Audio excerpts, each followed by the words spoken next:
Improvement Bill here. I spent a little over a year as a door-to-door salesman walking around the streets of the Bronx, interacting with all sorts of different people. And every once in a while, something really interesting or funny would happen to me. So today we're going to have some fun, and I'm going to tell you about 3 of the craziest stories that I have from back in my sales days. So sit back, relax, and enjoy the show. Just roll with it. Door-to-door sales is a pretty stressful occupation, and like most stressful jobs that take up most of your waking hours, it's very easy to end up developing a poor diet, especially in the Bronx where there seems to be some sort of fast food joint on every other block. And I'll admit that I would often visit these places, which eventually led to me gaining quite a lot of weight. It got to the point where I could no longer fit in my dress pants even when I sucked my stomach in. So I decided to switch to a low-carb diet called keto, which I used to experiment with back in college. Now, the thing about keto is that you have to consume less than 20 grams of carbohydrates every single day, which means that just about everything in fast food places and even the convenience stores were off limits. So instead, I relied on snacks that I would bring from home to help keep me fueled throughout the day. Things like cheese sticks, nuts, and jerky, but my hands-down favorite snack were pork rinds. Now, if you don't know what pork rinds are, it's basically just fried pig skin. It's all protein and fat with 0 carbs, so it's perfect for keto. And the best part about them is the fact that they have a crunch, sort of like potato chips, which I really liked. So one day I decided to order a box of pork rinds off of Amazon, and I brought like 6 bags with me before heading out onto the field for my 12-hour day of work. Now, on this particular day, I was sent to a rather distant area in the Bronx. It was a nice upper-class neighborhood, but it was pretty far from everything else. I had to jump on like a 30-minute bus ride to get there, and when I got there, I noticed that there was nothing around except houses. No restaurants, no convenience stores, not even a laundromat, just houses. Anyways, once I got there, I started doing my first round. Basically, I would knock on all the doors on my list of leads and try to see if anyone was home. And while I was going around knocking on doors, I was snacking on my pork rinds the entire time. An hour went by and I had finished an entire bag. Another hour went by and I finished the next bag. When I finally finished my first round, I had finished 3 bags. At that point in time, I took a break. I found a nice spot in the shade to sit down and play on my phone for a bit, and I started snacking on my 4th bag of pork rinds.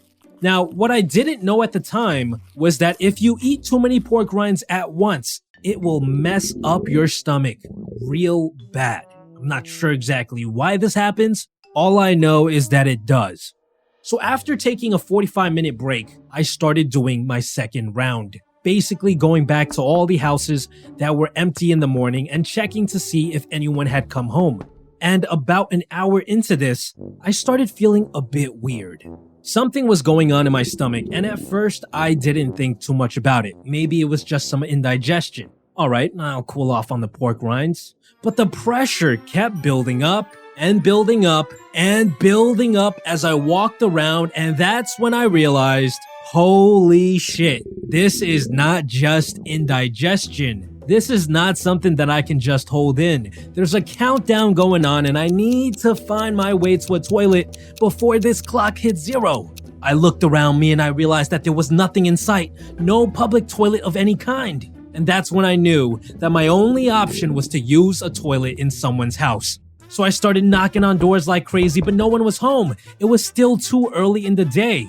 But I could feel it building up. Waves of intense pressure and discomfort would come, and I remember having to stop walking just to hold it in. I was getting desperate. I had to figure something out soon, or else something very bad was going to happen. And right when I was about to reach my limit, I managed to get to the next house and I rang the doorbell and I could hear someone walking to the door. And that's when I knew I couldn't risk it. I couldn't risk being shot down for looking like a salesman. I could not risk failure. I had to do something drastic. So I got on my knees and I clasped my hands together. And the moment this dad and his son popped their heads out the door, I started begging. I'm not even gonna lie, I never begged this hard in my entire life for anything. I begged and I begged, please, please let me use your toilet. I can't hold it in anymore. And they took pity on me and they said, yes. I quickly rushed to their bathroom, jumped on the toilet, and whoosh. And once I finished the deed, I noticed that they had run out of toilet paper. It was just a cardboard roller on the thing, and I didn't want to trouble them more than I already had. So I took the cardboard roll, I ripped it into 2 pieces, ran some water on it, and I wiped myself clean. When I finally survived this ordeal, I emerged from that bathroom a new man. I saw that the dad and son were watching sports on their TV, and they were actually having some problems with their connection. So I went through my usual pitch and I actually convinced them to switch providers. I closed the deal and made around $150 that day. Think it's safe to say that this was the highest pressure sale that I ever made. Chopped. You know, it's strange. I never really felt scared working in the Bronx. I would hang out in the projects till like 9 p.m. all by myself and nobody ever bothered me. When I asked one of the residents why this was, they said it was because I wore a suit. So people probably thought I was like a Jehovah's Witness trying to preach about God, or that I was someone who worked with the government, like the Child Protective Services or the tax man, all of which people just didn't want to mess with. It got to the point where I was so comfortable on the job that I could fall asleep in the staircase in just about any project building I ever worked in. I never, ever felt unsafe. That is, until I was assigned to work in a certain building in the south of the Bronx. I remember clearly what happened that day. It was just another normal day of work. The sun was out, the weather was nice, and when I arrived to my territory that day, I was actually relieved when I saw that I would be working in a large apartment building. See, I liked working in apartment buildings because when you're assigned to work houses, you have to walk for like 30 seconds just to get to the next house. On the other hand, when you work in an apartment complex, all of the doors are right next to each other. You can quickly clear out the entire floor in just a matter of minutes and take tons of breaks. So that day, I went about my usual routine. I climbed to the top floor of the building and I started knocking on doors. And not a single person was home, which wasn't a surprise because it was a weekday morning. So I sat down to take a quick break and play on my phone, and that's when I felt like something was off. A shiver went down my back, my spider senses started tingling, and I realized that I was scared. I looked around, but there was nothing. Nobody else was on the floor, and it was weird because the scene itself wasn't scary at all. There was plenty of sunlight shining through the windows in the hallway. Honestly, the best way for me to describe it is that it felt like something or someone was watching me. It creeped me out, and I quickly got up and went down to the next floor. And instantly, the feeling went away. I thought this was a little bit strange, but I didn't think too much about it at the time, so I just went back to my usual task of doing my job and knocking on doors. And when I was almost done with the entire building, I think I was on the second to last floor, a guy was actually home. I guess it was his day off from work or something. He opened his door and looked at me and he said, "Wow, I can't believe you have the guts to work in this building." And I was like, "What do you mean?" "Well, don't you know? A couple of years ago, a door-to-door salesperson just like yourself was working this building. She got invited into one of the homes and they killed her. They chopped her up and put her in the bathtub." Whoa. What floor was this on? "Oh, it was on the top floor," which is the same floor where I felt like someone was watching me.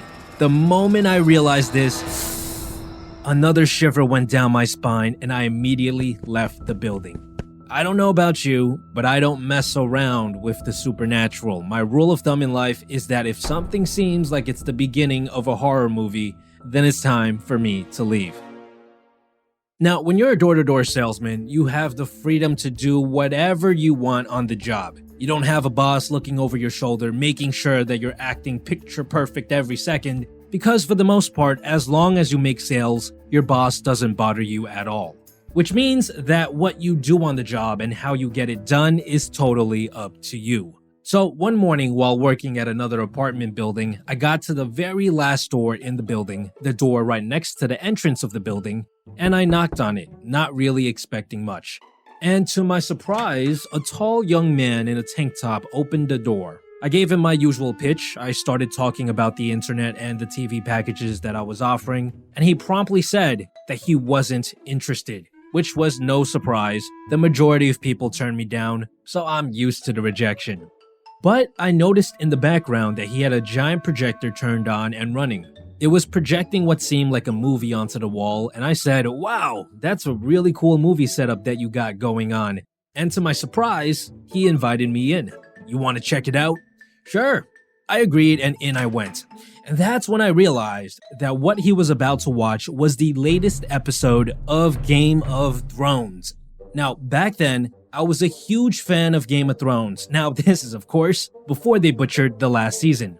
I sat down and I asked him if I could watch it with him, because I actually haven't watched this episode yet, and he said yes. And that's when he pulled out a giant bong and asked me if I wanted to smoke. Now, prior to this, I had actually never taken any substances on the job other than like a glass of wine that some old lady offered me. So I was hesitant at first, but if there's anything that I've learned in life, it's that saying yes to things that you've never done before can often lead to some very memorable experiences. This does not apply to hard drugs. And hitting a bong with a random stranger on a weekday morning to watch Game of Thrones on a giant movie projector screen was definitely something that I've never done before. So I said, why not? I hit the bong multiple times and I got blasted into space and we watched the episode. I remember it clearly. It was one of the most epic episodes in the entire series. The one with the Battle of the Wall. To this day, I'd still say that it was one of the best episodes in the entire series. It was action-packed to the brink with very little filler. There were giants and fireballs and battering rams and ice everywhere. It was amazing. We both were so excited and we were screaming throughout the entire episode at all the crazy stuff that was happening. And when the episode finally ended, I looked at my new friend and I asked him if I could do this again with him next week, and he said yes. And so, I bid my new friend farewell and went back to work, knocking on doors around the neighborhood. And what's funny is that I was still pretty high at the time. I didn't really look in the mirror, so I didn't know how I looked or how I was acting. But for some reason that day, people seemed to like interacting with me, which was strange because people usually hate door-to-door salesmen. And true story, this was actually the first time in my entire career where I made 3 sales in a day, bringing in over $300 for the day, which was a lot of money for me. And for the next 2 weeks, I returned to my friend to watch the latest episode of Game of Thrones. And after the 3rd week, he told me, "You know what? I don't really need better internet, but if it's gonna help you out, man, I'll do it for you." And so he asked me to sign him up. This experience actually really left a huge impact on me, because I started to realize that success is not always dictated by how professional or by the book you are. Sometimes you can succeed in life and have fun at the same time. This episode was brought to you by Pipedrive. For any of you that are watching that are actually involved in sales, maybe you have a team of salespeople or work with someone who does, then Pipedrive is for you. Pipedrive allows you to feed your leads into your sales pipeline all around the clock, allowing you to track calls, emails, and contact history. What's amazing about them is that they use artificial intelligence to automate some of the more tedious tasks that you have to do, saving you and your team a ton of time and stress. On top of that, Pipedrive can be accessed on your mobile device, and they let you deep dive into the metrics, allowing you to analyze all of your data on the go so that you can optimize your sales and get more conversions. If you are interested in a new way to organize and optimize your business, give Pipedrive a try. Click on the link in the description box below to get access to a 30-day free trial and 25% off the first 3 months. Besides that, guys, stay tuned.